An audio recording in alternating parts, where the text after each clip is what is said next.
देखिए, इजराइल के साथ युद्ध के बीच में हिजबुल्लाह नेता हसन नसरल्लाह आज अपने समर्थकों को संबोधित करने वाला है। अल जजीरा की रिपोर्ट के मुताबिक अरब लीग और इस्लामिक सहयोग संगठन के नेता सऊदी अरब में बैठक नहीं करेंगे। वहीं लेबनान में हिजबुल्लाह प्रमुख हसन नसरल्लाह के भाषण की आशंकाएं जताई जा रही हैं।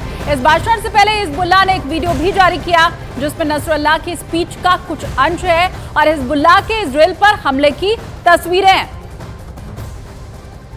तो बड़ी खबर इस वक्त की आपको हम बता रहे हैं, हसन नसरल्लाह अपने समर्थकों को संबोधित आज करने वाला है। बहुत आशंका इस बात की जताई जा रही है। अल जजीरा की रिपोर्ट दरअसल ये तस्दीक कर रही है, अरब लीग और इस्लामिक सहयोग संगठन के नेता सऊदी अरब में बैठक भी करने वाले हैं।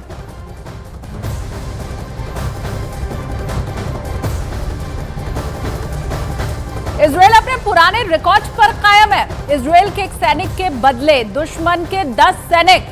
हालात अब यह है कि लेबनान बॉर्डर पर जंग में इजराइल के सिर्फ 7 सैनिक ही मरे हैं, लेकिन हिजबुल्लाह के करीब 70 लड़ाके मारे जा चुके हैं। इजराइल ने चारों तरफ से ऐसा गदर मचा रखा है कि अब कतर के अमीर खुद अपने महल से बाहर निकल आए हैं। शांति की स्थापना के लिए कई मीटिंग्स का दौर भी शुरू हो चुका है, क्योंकि गाजा में इजराइल ने शुरू कर दिया है ऑपरेशन काला पानी।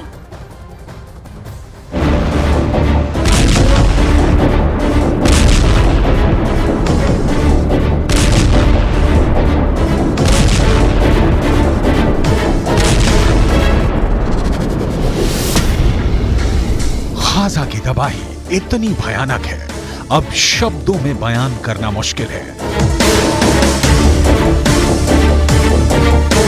गाजा के लोग कह रहे हैं कि टीवी में दिख रहा है वो तो सिर्फ 5% है।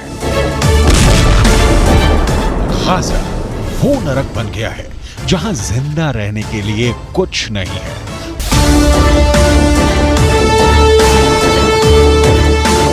गाजा की हालत क्या है, ये समझने के लिए आपको कुछ तथ्य बताना बेहद जरूरी है।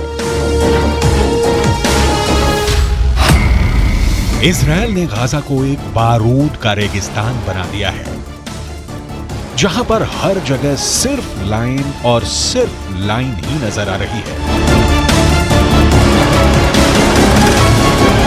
एक फिलिस्तीनी अखबार ने अपनी रिपोर्ट में लिखा है, गाजा में एक नल से 20,000 लोग पानी पी रहे हैं। इसकी वजह क्या है? आखिर क्यों गाजा में पानी का अकाल पड़ गया है, आपको आगे दिखाएंगे।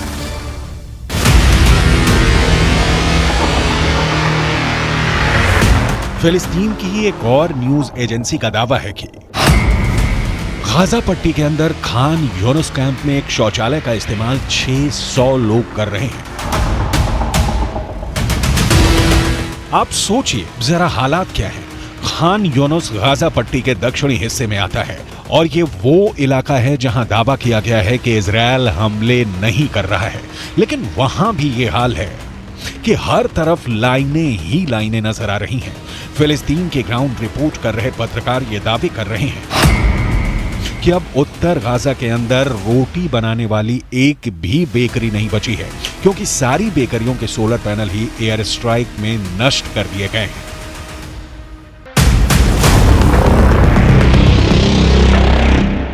सोचिए जरा हालात क्या बने हुए हैं, जहां एक एक रोटी के निवाले के लिए लोग लड़ रहे हैं। गाजा की महिलाएं बता रही हैं कि पीने के लिए पानी ही नहीं है और इसीलिए उनके बच्चों का वजन लगातार घट रहा है।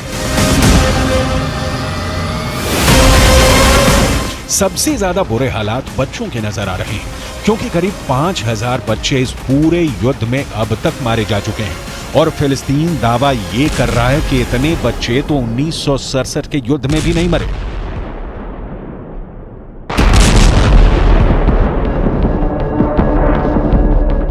हालात क्या है, ये इन तथ्यों की रोशनी में बहुत आसानी से समझे जा सकते हैं, लेकिन ऐसे में कतर ने अब किसी तरह युद्ध विराम की कोशिश शुरू कर दी है।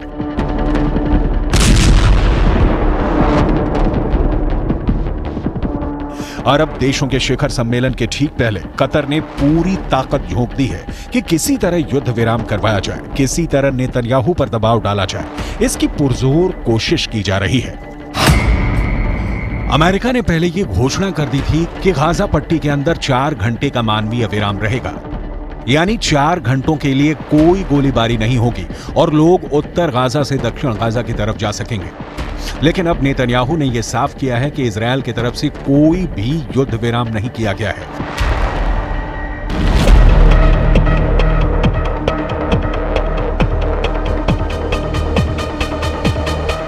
याद कीजिए, जब ये युद्ध शुरू हुआ था तो कैसे अमेरिका इजरायल का बड़ा भाई बन रहा था, लेकिन नेतन्याहू ने एक एक करके अमेरिका के कई प्रस्ताव खारिज कर दिए और ये साबित करने की कोशिश की है कि इजरायल अकेले दम पर युद्ध लड़ने और जीतने का मादा भी रखता है। अमेरिका ने कहा है कि गाजा में ग्राउंड ऑपरेशन इतनी जल्दी ना शुरू किया जाए, लेकिन इजरायल ने ग्राउंड ऑपरेशन शुरू कर दिया। अमेरिका ने कहा कि पहले बंधकों को रिहा करवाया जाए, लेकिन इजरायल ने बंधकों के मसले पर कोई बातचीत ही नहीं शुरू की। अमेरिका ने कहा कि मानवीय विराम किया जाए, लेकिन इजरायल ने इस मानवीय विराम को भी नहीं माना। इस तरह के ग्रेनेड का इस्तेमाल किया गया था। न्यूज 18 इंडिया आपको दिखा रहा है, हैंड ग्रेनेड घर में फेंके गए, जो शेल्टर थे वहाँ फेंके गए। हमने कई जगह से ऐसी रिपोर्टिंग की है जहाँ ये हैंड ग्रेनेड फेंका गया। इसके अलावा ये एक तरह से आरपीजी, ये इसका एक बॉम्ब है जिसका इस्तेमाल घरों में, बड़े बड़े घरों को जलाने के लिए बाहर से लगाकर, यहाँ से मैग्नेटिक डिवाइस है, यहाँ लगाकर उड़ा दिया जाता है जिससे पूरा घर उड़ जाएगा। ये एक तरह का बड़ा ग्रेनेड कह सकते हैं, बड़े ग्रेनेड का है। इसका भी इस्तेमाल होता है घरों को उड़ाने के लिए, आग लगाने के लिए।